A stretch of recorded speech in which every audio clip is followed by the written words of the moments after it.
instrumental in the whole process of Africa's economic development. How true. Our second thought, healthcare and social services. According to a World Health Organization report, you may want to listen to this, about 60% of healthcare delivery in Africa is orchestrated by the church and or faith-based platforms. This is substantial in the backdrop of the fact that public health provision is hampered by weak governance, management flaws, and limited financing. In general, African governments allocate arguably less than 10% of their budgets to healthcare, and as such, the health sector is characterized by a short supply of health workers, depleted and dysfunctional health systems, limited availability of essential drugs, and poor health infrastructures. I come from the northern part of Nigeria, and I can tell you that these are not just theoretical statements. It's unfortunate when you get to some of these areas in Nigeria for a case study. I've traveled quite extensively across the African continent, and I've been met with very disappointing expressions of pain and, health issues, even across many supposedly cosmopolitan cities. Healthcare in Africa still remains a very serious issue, even among the organized African societies. In this difficult and challenging setting, church health services have dominated the provision of healthcare across the continent. Apart from missionary health facilities, the church has continued to play an invaluable role in offering preventive and curative medical services, particularly the local communities. The church has made significant contributions towards the primary healthcare program, such as provision of basic packages of health services to rural and underserved communities, assisting communities to develop and implement locally relevant and sustainable health programs, and ensuring access to health services for the most vulnerable and marginalized groups. The church health services have put more emphasis on the most rural and isolated communities where no other healthcare provider exists.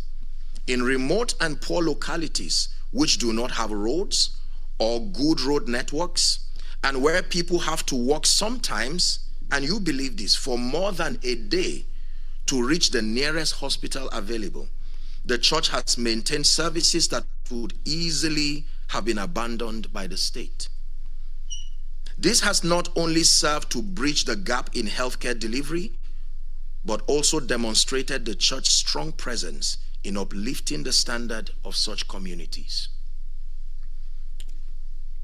The third area of focus in examining Africa's role is the area of economic empowerment, and particularly I'm looking at entrepreneurship, job creation, and social aid.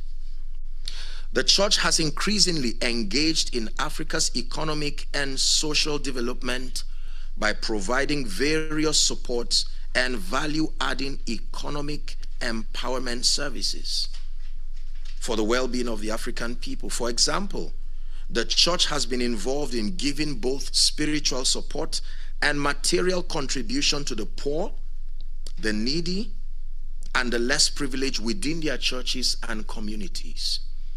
I can tell you that myself and our organization have been actively involved in this wise. We've launched various programs. There currently is an agricultural empowerment program, and we've spent millions and millions of naira just putting together professionals along that line to help train and empower people. This came as our response to the harsh economic reality that is plaguing Africa, and that includes Nigeria, even though the largest nation within the African continent. The church has been actively involved in collaborating with private organizations and governmental institutions to help create jobs, give professional career trainings and workshops, set up entrepreneurship and business programs to as many individuals and local communities at large. Many churches have been at the back of the rise of many startups and SMEs with a view to promoting economic empowerment within their regions and extending same across the entire continent. Our fourth area of consideration, peace and religious tolerance. I took a deep breath because this is quite an interesting one. Religion has been a force of both good and ill in the stability of the African countries. This is the fact. In several destabilizing conflicts, conventional or low level, faith and religion have served as important undertones and sometimes as the outright basis for conflict and wars. Examples of these factors or examples of these kinds of incidences are, for a case study, the Boko Haram insurgency in northern Nigeria. This has largely been driven by extremist views. And then you may want to consider the Lord's Resistance Army in Uganda that was formed in 1987 by Joseph Kony with the aim of overthrowing the Ugandan government of Yoweri Museveni and establishing a Christian theocratic state. In several other conflicts, religion has been an undertone, even if not a formal basis of conflict. In Nigeria, again, for instance, the conflict between the Fulani herdsmen, many of you have heard this or probably followed the trend through the lens of media. The conflict between the Fulani herdsmen and the farmers in the Middle Belt regions are often understood as fueled by land scarcity, grazing rights, and climatic change. But the truth is that they have a very strong religious undertone. The herdsmen are usually men of extremist views and practices, and the farmland communities they displace as part of the land grabbing program sometimes and most times are usually occupied or belong to Christian communities. This has been proven without any sense of prejudices, biases, or sentiments. In many regards, the law enforcement agencies on apprehending many of these extremist herdsmen, most of them have been found to be people who sustain extremist views, and their victims have usually been people of the Christian faith. But religion has also been a force for peace and peace building in Africa, contributing to possibilities for development. In Mozambique, for a case study, which experienced a 16-year civil war between Renamo and the Frelimo forces that left 1 million people dead and ended in 1992, Mozambique's churches played a decisive mediation role that ended the war. Interfaith religious groups have also played strong roles in peace building, in civil conflicts, in nations like Cote d'Ivoire and the Central African Republic. The church and many other religious bodies have played significant roles in the release and the freedom of many victims of kidnap and abductions, as we have in many parts of Nigeria, including the Middle Belt and so on and so forth. In fact, extending to all the African nations. I remember one time I returned from a meeting and I was met with a very serious distress call. And on responding, I was told that the abductors had taken some people that were affiliated to me. It was a group of people who had returned from a program, and all of them were abducted, and they were given 24 hours to present 50 million naira, else every one of them would be slaughtered. And because they were closely related to me, we mobilized, to inform the law enforcement agents, but clearly there seemed to be only so much they could do. And sadly, we had to get people, even of other faiths, to be able to talk perhaps with the abductors, if they could show kindness and mercy, and you would not believe the cruelty that came, cruel statements from those conversations. Sadly, one was shot on the foot. Usually, those levels of mayhem are unleashed to get you to see that they are serious. To cut the long story short, we ended up spending up to 20 million naira, even in the presence of law enforcement agents. Thankfully, they were all released. And we had the opportunity. You see, the challenge is when these people are released, they still are not fine. The trauma that they have to go through, some of them go through rape, some of them go through all kinds of traumatizing things, and it's one thing to get them free, then begin a process of constructive rehabilitation. Because some of them, even without the activity of terrorists again, they may end up dying. The trauma becomes too much, you see. And so I'm not just saying this as a lecture. These are realities that some of us have been forced to live with, especially when you become a leader within these regions. You cannot shy away from being part of the process that leads to some of these things. And so I'm just using that to point that the church has played very significant roles on this wise. Furthermore, the church has played significant roles in resolving ethnic and religious clashes in many parts of Africa. And in fact, have become partners with government and law enforcement agents in the promotion of peace, tolerance, and mutual respect. Religious bodies have actively organized peace concerts. Our organization has done that too as a case study. And so my work started largely in Zaria, for those of you who are familiar with Nigeria. And for many years, we experienced all kinds of religious crises. And so we came up with an initiative to hold periodic peace concerts. And the intent is not to advocate fanaticism. I'll be talking a bit about that before I conclude my discourse. And we successfully brought people from all religions, taking away all kinds of prejudices and promoting love. And you wouldn't believe how productive these concerts were. People came. We had all kinds of welfare activities, and people, Christians, Muslims, and any other person in between, they came, and it was very productive. I can tell you today that I have very good friends that cut across the religious divides. Very productive discussions. We may not agree on the core matters of faith, but I do not think it's been enough reason to hate, to fight, and so on and so forth. Are we together? Okay, so religious bodies have actively organized peace concerts, interfaith forums, sport activities, and public discussions in many parts of Nigeria and sub-Saharan Africa with a view to bridging the gap of intolerance and promoting peace and mutual respect. Challenges and criticisms. Like every and any other system led and managed by humans, there will always be limitations, compromises, excesses, and ill practices. Faith, spirituality, and religion has had its share of the aforementioned challenges.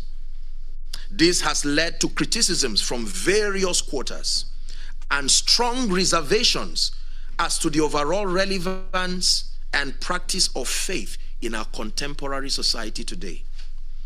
There is still a lot of growth and improvement, truly, that needs to be brought to the current context of faith and spirituality, particularly in sub-Saharan Africa.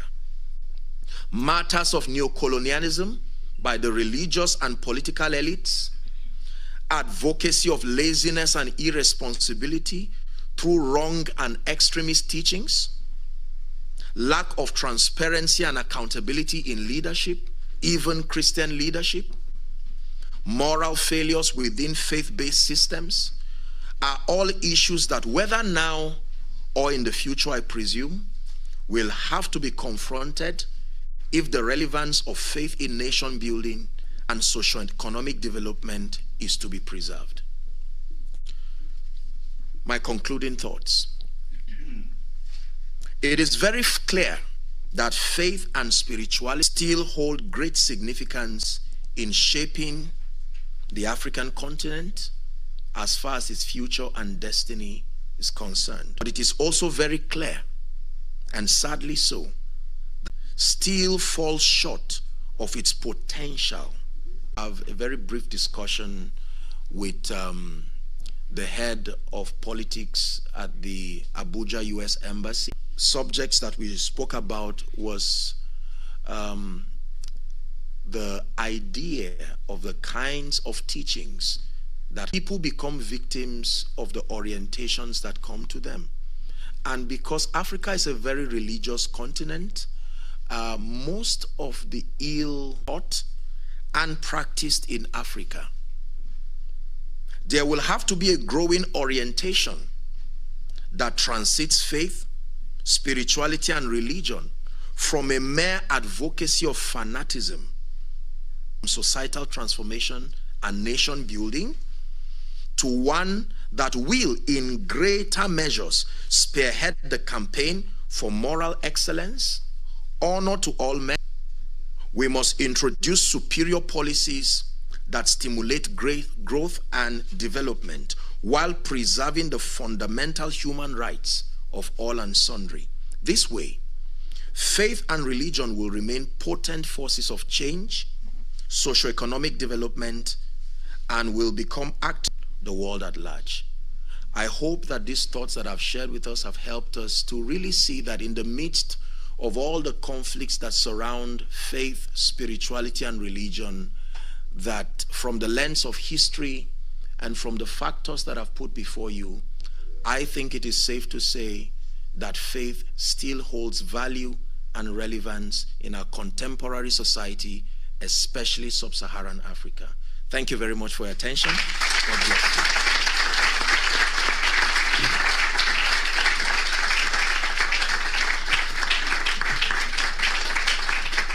Come on, ladies and gentlemen, that was Apostle Joshua Selman. Can we make that round of applause more? Thank you very much. Thank you very much. We may now have our seats. Okay, so I know that we're going to have a lot of questions to ask. So can we just put your thoughts together, make it very brief. If I tap my microphone, it means that your question is getting too long. All right, so put that together and think it through, so we can give enough people the opportunity to speak. Ladies and gentlemen, Apostle Selman has walked us through the interconnectedness of man and the relationships and linkages that man has shown over the period. He also exposed us to the history of religion, history of faith in Africa. Some things I had never heard, even though I'm a development student. And then he went on to look at Christianity, faith, and religion, and picked on 3 poignant points where it has actually, where they have played significant roles. Education, which we all know, health and social services, economic empowerment, and peace and religious, peace and religious tolerance. Interestingly, he also looked at the criticisms. So we've not probably done it fully well.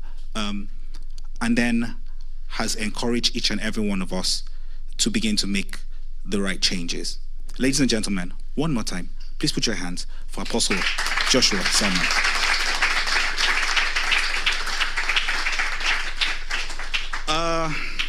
Okay, so we're going to be having a very quick fire chat. I will try not to throw the first shot, but I probably have to. And I'll try to be very gentle, sir. But sitting with Apostle Selman, Professor is not so bad. Yeah, it's not so bad. Okay, is Professor Olupano. His credentials are I'll take another 10 minutes to go through that. So permit me not to. He will be hearing the thoughts from both of them. First shot, and I'm going to look away from my notes. When we look at the growth of Christianity and the growth of the development growth of various continents, the three continents that has shown significant growth in religion and in Christianity, Latin America, Asia, and Africa. But the growth in religion in these continents and the economic growth in the continents are quite not matching. So I'm just wondering, do you have a thought on why religion is growing in Latin America and economic growth is on the increase? Why it's the same with Asia? Asia is, of course, more bludgeoning than the rest of them. And then Africa is not doing so well. Are we missing it somewhere? What are we doing wrong? And what role has religion got to play with it? Over to you, sir. Thank you. Thank you so much. Okay, like I said during my lecture, nations, one of the cardinal reasons why nations become great is the strength of their policies. And policies are a reflection of the convictions. It is a man's conviction that is translated to the laws that govern any territory. And so when nations fail, it is not necessarily because of faith. It is because of the practice, the way and manner that faith is practiced. I'll give you an example. This is a phone that can be used for both good and evil. A terrorist can use this phone to destroy, for instance, and someone can use this phone to save lives. So whether through destruction or salvation, it still came from the same phone. It was just how it was used. So it's been my advocacy, and if you notice in my lecture, I said how that I think the challenge with Africa, in spite of the growing churches, that there has to be a re-examination of the content and the practice of faith. So the problem is not faith in itself, but the approach. For instance, extremisms, for instance, advocacies of hate, for instance, wrong teachings, even from the Bible, that have made irresponsible people to become, responsible people to become irresponsible. When you teach on things like grace and favor and so on and so forth, if not balanced, will put an individual to leave everything about the making of his destiny to the hands of God while not taking responsibility. So I think that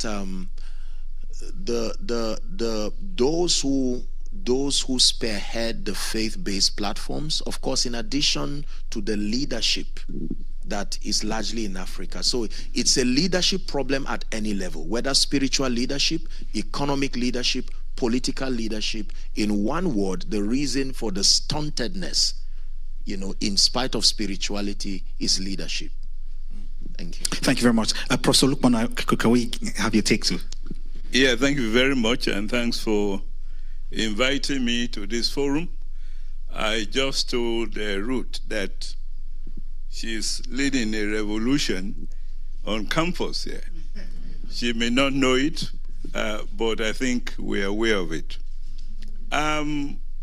It's a pity that the Dean of Divinity School, Professor Mala Frederick, is not around. He's a professor of Pentecostalism. I would have loved for her to be here, because I know that very soon the Divinity School will have the opportunity to hire a professor in global Christianity, which simply means Christianity in the South. And this is exactly what we're talking about. Let me thank you for this very powerful speech. The last time we had a Nigerian to give such a lecture here was the Sultan of Sokoto, who gave what they call the Jodidi lecture at the Weatherhead Center. We will surely bring you back. That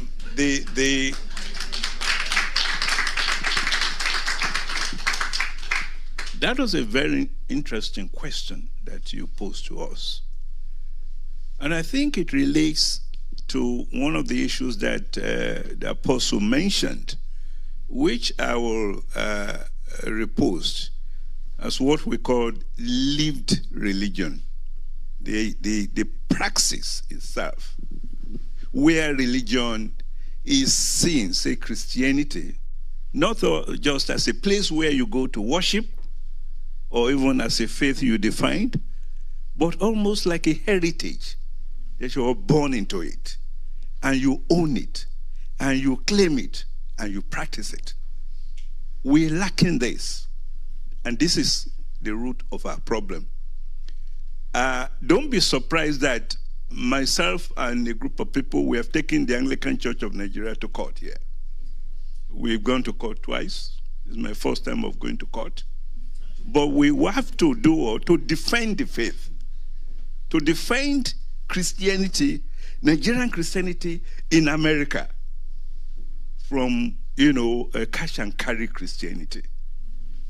So until that kinds of thing, that the prophets even talked about, the Torah that is in the heart, that prepares you as a Christian, not what you just hear and you sing and you go home and you think it is finished. This is the kind of revolution that we need. And I think this is what the apostle saw. This is my first time of listening to this type of conversation. It's usually a conversation on Christianity given by scholars. And I'm glad you mentioned at least an African scholar, Bediako, in very insightful summary of the history of Christianity. I could also mention my late teacher, Ogbukalo, who used to be at the University of Nigeria, Nsukka, who unfortunately died some years ago.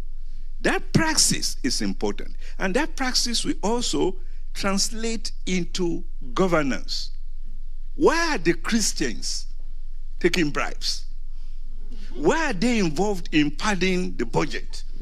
So that means that, Christianity has not entered into the heart where they are willing to die for what they believe in, and they want to be the only person that says, no, I am not going to take this.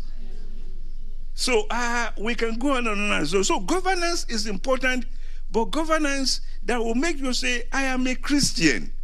I am not going to take this bribe. I'm here to serve in the Senate as a Christian. I want the transformation of my people and the society. This is where I think we need to go. And these kinds of training and education, it's not the large cathedrals. We're competing over who builds the largest church in Nigeria when our youth have no jobs. Let me just say, so this is just... Thank you very much, sir.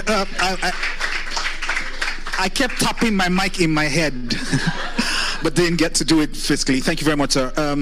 So because my time is very limited, I want to know if you could just signify with show of a hand, so I have 1, 2, 3, 4 questions. The other hands are coming. Let's take the first 4, and then we'll see how much more time I have. I still have my own questions, so very brief, very brief. Very brief.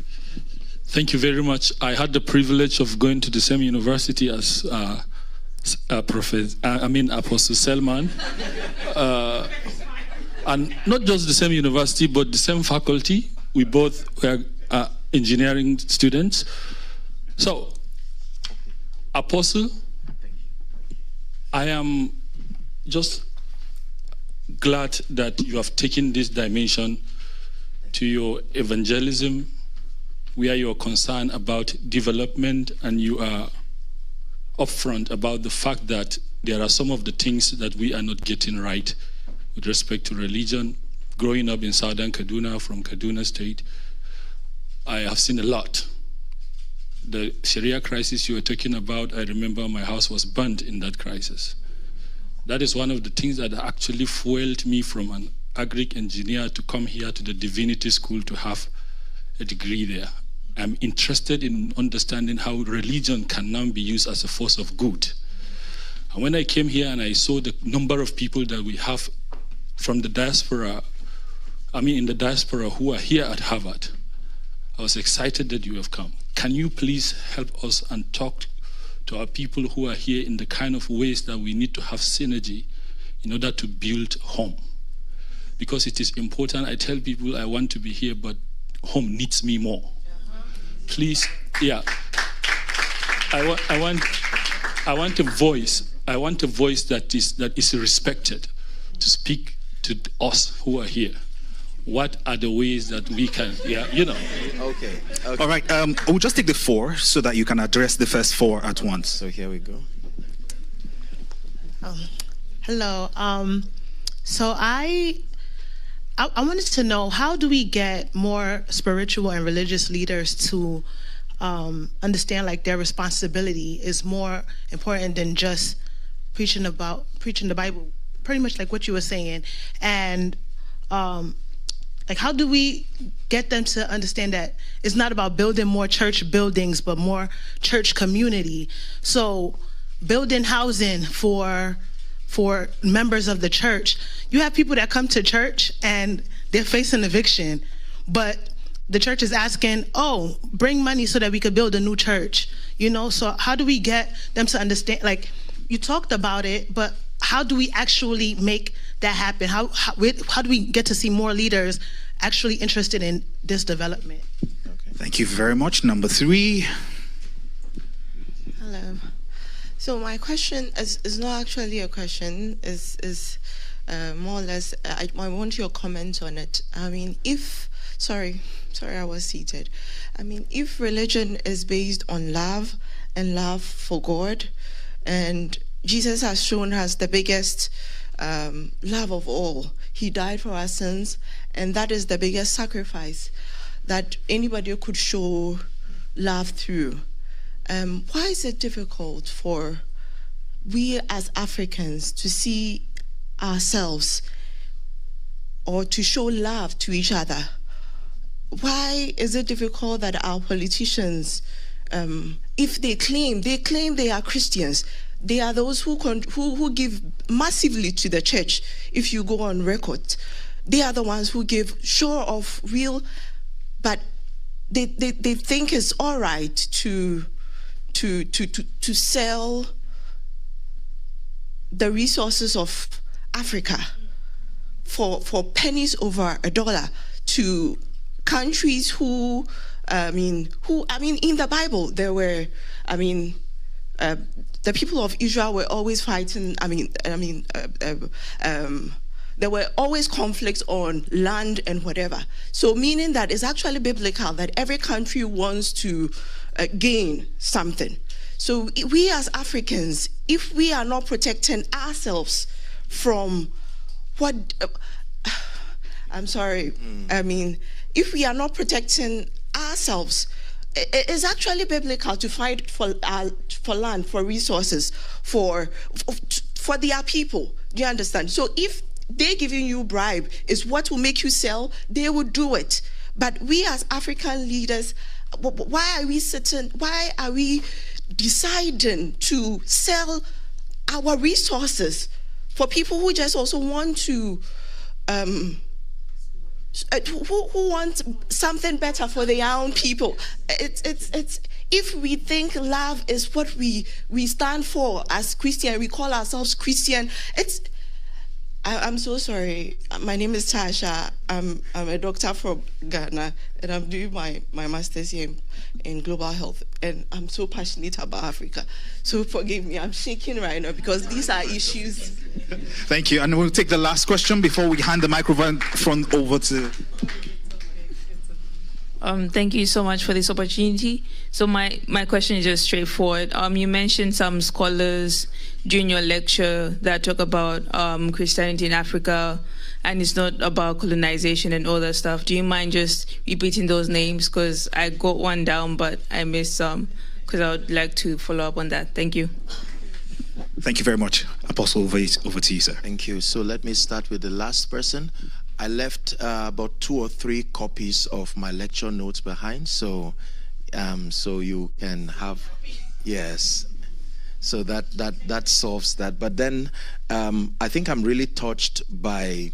I'll try to just weave the 3 questions together because they're all interconnected. First, for you, may I request that if you can have access to our platform, please listen to my message, my teaching, my talk how nations are built. This was an Independence Day discussion in Nigeria, and that came by studying America.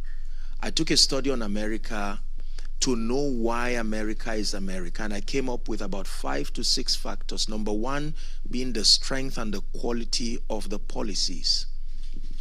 Every nation is as powerful as the policies they build and allow to find expression. And policies don't fall from heaven, if for want of word. Policies are a reflection of the understanding, the orientation, and the conviction of a people. What you believe in is what is translated into law and governs your environment. And so for the gentleman asking the question, I think the first key to creating any change is to become the example of what you want to advocate. It is stronger when you are the transformed person, so you allow people to look at your life.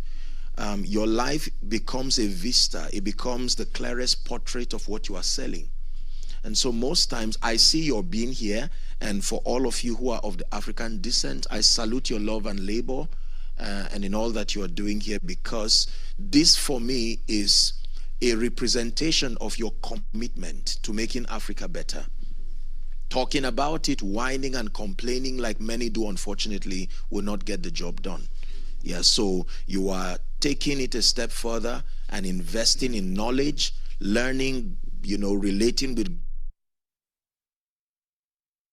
And so the kind of, I don't know how many presidents have come out from here, and so you're dealing now with minds where the limitations of culture, the limitations that have come as a result of biases, mediocrity, and all kinds of sentiments have been taken away largely, I assume. So in learning, you are able to interact with global perspectives. Now, from that standpoint, you will clearly see the flaws that have come upon the African continent. Then from your transformation, you come up with programs. The change cannot happen until your approach is systematized. You see that? You systematize your approach by building programs that reflect your approach. And I will tell you something about transformation. Transformation is one person at a time. Most people do not understand the power of one. 1 million is 1 plus 1, help me, plus 1 plus 1. Every one you take out of 1 million stops it from being 1 million. Did you get that?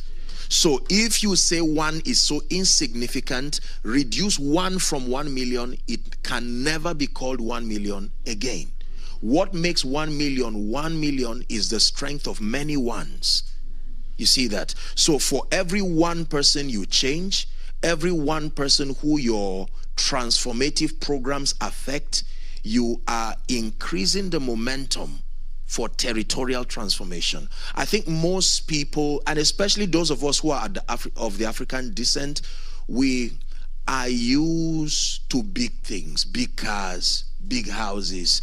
So we do not respect the power of small, constructive, effective progress. If your house is small, something is wrong with you. Your car is small, something is wrong with you. And so if you have a chance to transform people like the minds in this room now, you would prefer to make noise around a stadium than to constructively distill your knowledge to people who can create something that is potent. So for you, sir, my advice would be to continue what you are doing. You have to gain the advantage of relating with global minds. And this is what this platform provides. And so from the lens of those minds, you can come up with programs and probably tailor make it to suit the African continent. There are so many things we do. I'll give you an example. I hope I'm not wasting your time, am I? So I decided to come up with a program, my hometown back in northern Nigeria, because of the ancient history of traditional practices, the worship of the dead, and so on and so forth. In fact, some of those people have children who are purported to be the ones who become extensions of all these idol things. And so because of that, they're not allowed to participate in secular education and several other things. And I decided to come up with an approach to deal with this. First, because I am one person who believes in the power of faith and spirituality. So our approach was prayers. You see that now? This is my approach. But then we did not stop there. We went ahead to begin to, right now we're doing, I don't know number what now, but the project was to build a number of boreholes and transformative projects. And once people begin to see you translate spirituality to a context they can relate with, now they are ready to listen. Even if they won't believe, they will respect the fact that there are fruits to your advocacy. It's not blind fanaticism. We began to lead a campaign of scholarships from the elementary stages to the advanced stages, now to college. We've invested massively in all kinds of things, widows, orphans, very serious transformative projects. And then I had a meeting with all the traditional rulers, all of them, and decided to challenge them that it's time to begin to advocate a new order of things, that they must begin to probe into some of these practices they inherited. We must begin to use facts and figures to find out, has this worked in the last 100 years? And if not, can we begin to at least be flexible enough to reconsider other superior options? And in the presence of a few things that you may have done, it now gives them the motivation to say, look, if this man has done this far, and this has come as a result of the fruit of your orientation, let's give it a try. And I can tell you, it's remarkable what is going around my place right now. We've invested so much in the prison, say in Zaria, northern Nigeria. I have a very strong relationship with the people. We've provided all kinds of things, generators, food, every time, during Salah, during Christmas. In our social responsibility, we never bring prejudices of religion. Never. And so you would find me with the Muslim leaders and all kinds of people. I greet them, I joke with them, I pray with them. In fact, one of my closest friends in northern Nigeria is a Muslim. He has a school, he has a hospital, and during my birthday last year, he wanted to buy me a Quran, a Bible, and a Torah. But he didn't know how I would feel about it. And I told him, I said, next time, go ahead. You're talking to a sensible person.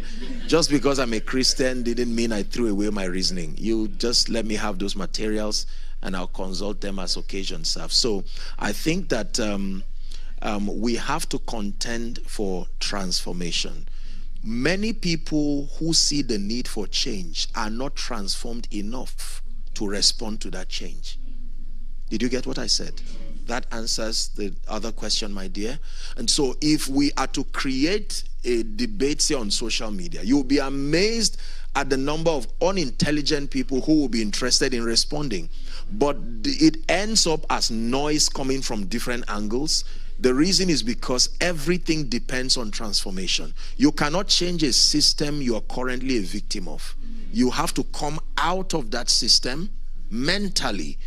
You see that? Then you will now be able to create programs that gradually, it won't happen overnight, I can tell you, gradually begins to influence the system.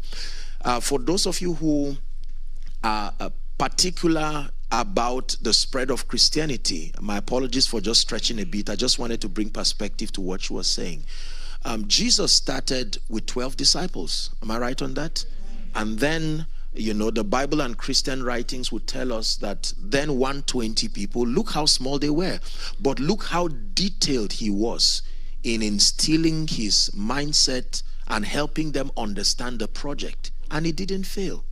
You see that now. So imagine that he tried to do that to the 5,000 he fed. He only fed them and let them go home. But when it had to do with building people who advocate his ideas, he took time. Even when he resurrected, he said, look, leave my resurrection, get together, I need to talk to you. And he spent 40 more days helping them. So I think that that is the idea that we must have. Everyone who participated in this lecture and this talk, you must believe that you're not just a number in the midst of many. Until you see yourself as an advocate that can bring change. Remember my example of 1,000,001? So you are one, but you are a significant one. Do you know why? Because you are one who is in an ongoing process of constructive transformation. This is what makes one person to be as strong as a nation. Nations were changed by many, but they were changed by one. South Africa was changed by many, but changed by one. Great people like Mahatma Gandhi and and all of the people who have advocated social transformations. They didn't do it alone, but they started it and they maintained the momentum. I hope I've been able to attempt these questions. Thank you very much, Prof. If you don't mind, let me also add that even within Nigeria, there are great role models in our history, in contemporary history. Francis Ibiam in the east, Aminu Kano in northern Nigeria, Awolowo in southwestern Nigeria, the most hated person there. If not for the program that he established, we will not be here. You can't explain southwestern transformation without going back to that man who, just like a leader, and lived by examples. He was so good that politicians in Abuja were saying, oh, we hear it doesn't do nice. How can you be a politician and be staying with one wife? The kinds of useless debate they were making when the man was busy transforming southwestern Nigeria. So what I'm trying to say to you is that also look inward, that within the country itself, there are great men and women who played important roles that we are able to emulate. And this should also serve as examples for us. Thank you very much, sir.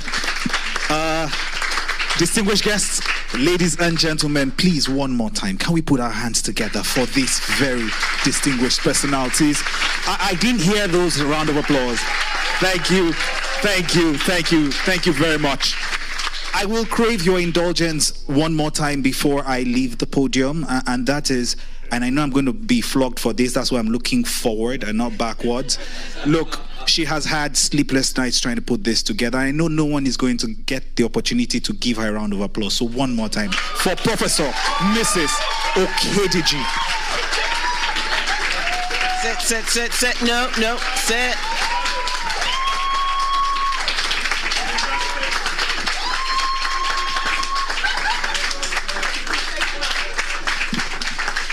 All right, everybody, let's sit. I want to say thank you, Apostle. So I was born in Zaria. Hello. My house is nil, but I got to claim it. I have to claim it. Professor Lupona, thank you. Thank you. The thing about Harvard is that it has a mantle for leadership. And as you know, there are many people flying in, driving in from all over the US and Canada to come hear Apostle Selman. We wanted this event to be focused on Harvard, on students, on people who are connected to an institution that has a mantle and a legacy. And so know that you are here by appointment and by assignment. And know that because that is the reality, you have a responsibility to your generation, to your community. It is not enough to hear, we must be doers. And so I really want to encourage you to sit. We are an academic institution, and so what do you do after class? You take your notes, and when you're studying for exams, you go over them. You distill, you take lessons that you can run with. There's a verse that I love. It says, write the vision, make it plain, so that people can read and run with it. And this is what Professor Lupona has also reminded us, that we tend to look at ourselves as small, unimportant, overlooked, that nothing you can do can make a difference. But the fact of the matter is that every drop of water contributes to the full pot. And I just loved you encouraging our young people, our young leaders in the making, leaders now, the power of one. The the power of one. It's great that you've got a Harvard degree, but frankly, just you and what God has put in you for your generation is plenty. It takes a seed. Every tree you see out there had one tiny seed to start it. So we're wrapping up. There's some food you can grab and eat on your way out. I know students are always hungry. We wanted to give you something to eat. Can we say thank you again to the Apostle and Professor Olukona?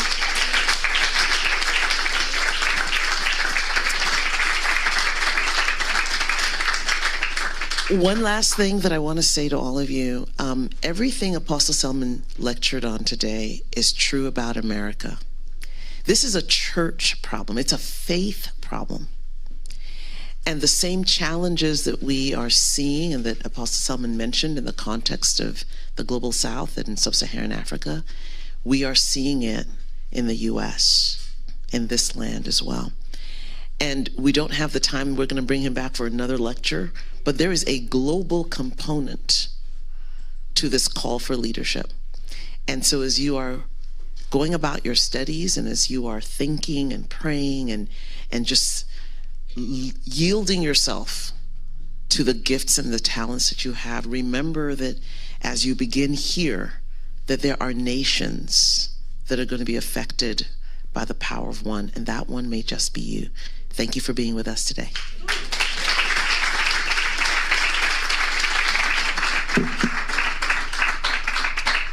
All right, eat, go to the back, grab food and run.